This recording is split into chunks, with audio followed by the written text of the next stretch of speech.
شکر هغه یوه عامه ناروغي ده چې د افغانستان په لکونو خلک د دې بدمرغه ناروغۍ څخه ځورېږي او همدارنګه د نړۍ په کچه تقریبا 1500 میلیونه خلک دم غړی د دې آفت څخه ځورېږي او په دې اخته دي. د شکر ناروغي هر کله چې د یو شخص په بدن کې په دوامداره توګه د شکر اندازه یا کچه لوړیږي او په بدن کې د یو شمېر ستونزو ګیلو او ناروغیو د رامنځته کېدا باعث شي نو دې ته شکر ناروغي ویل کېږي. د شکر ناروغي د زړه، دماغو، پښتورګو او د سترګو همدارنګه د بدن د محیطي عصبي الیافو د تخریب باعث کېږي چې دا د شکر د مهمو اختلالاتو څخه شمیرل کېږي او زیاتره خلک چې ډاکټرانو ته ورځي د همدې 4 یا 5 اعضاو د ستونزو له امله دوی مراجعه کوي او شکایت لري. د شکر ناروغي په 2 ډوله ده. په اول ټایپ کې کله چې په بدن کې د شکر کنټرولونکي مواد د انسولین په مطلق ډول شتون ونه لري چې انسولین په نوم سره یادېږي، دغه ناروغي رامنځته کېږي. او په دوهم ټایپ یا شکل کې څه هم چې یو اندازه انسولین په بدن کې شتون لري خو انسولین نشي کولای چې په کامله معنا شکر کنټرول کړي او دا دې باعث کېږي چې په دوامداره توګه شکر په وینه کې لوړ شي او په پایله کې دغه ناروغي رامنځته کېږي او په خلکو کې ګیلې او نښې څرګندېږي.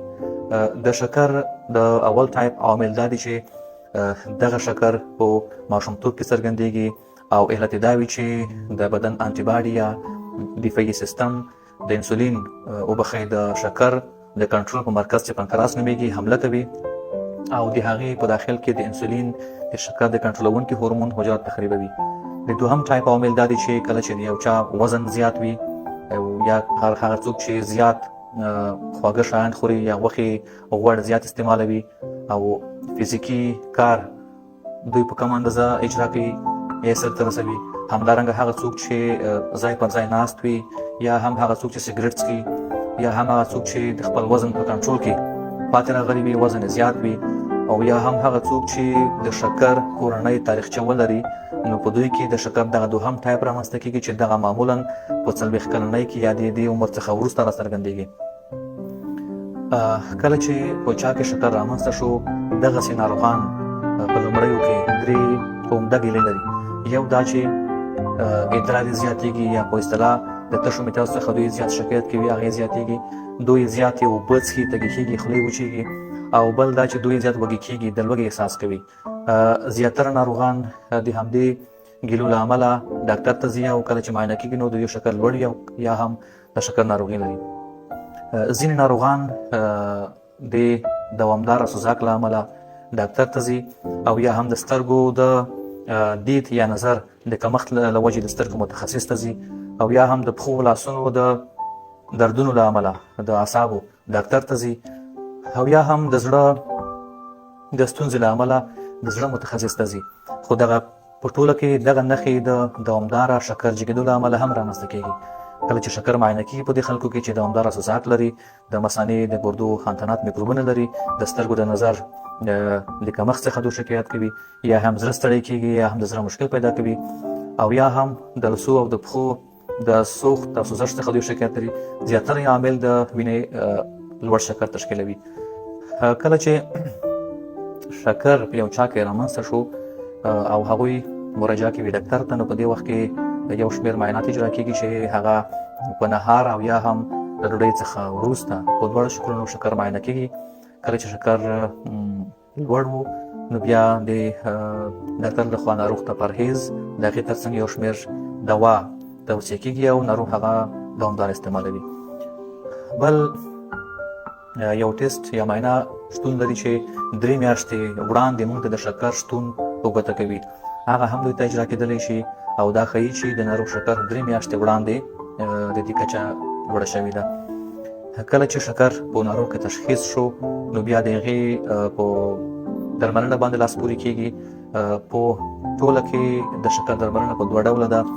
یو غذایي پرهیز ده یا د ژوند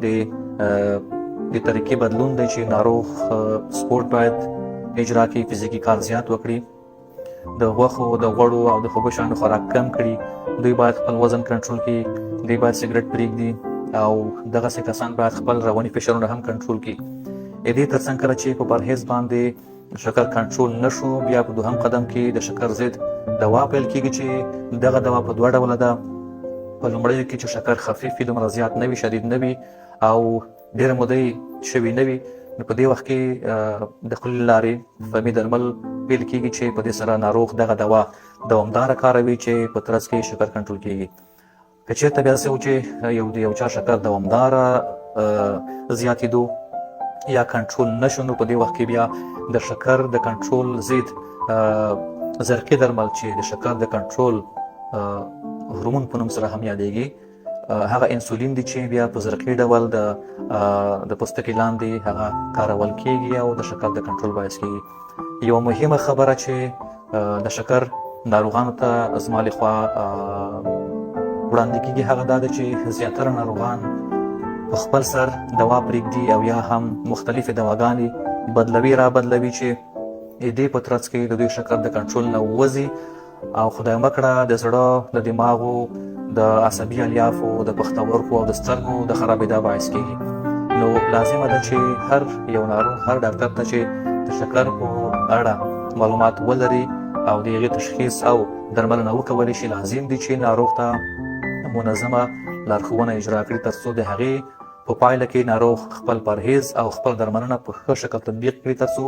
د شکر ناروغي کنټرول او هغه اختلالات او ناروغۍ چې د زړه، پښتورګو، دماغ او سترګو د فلج کېدا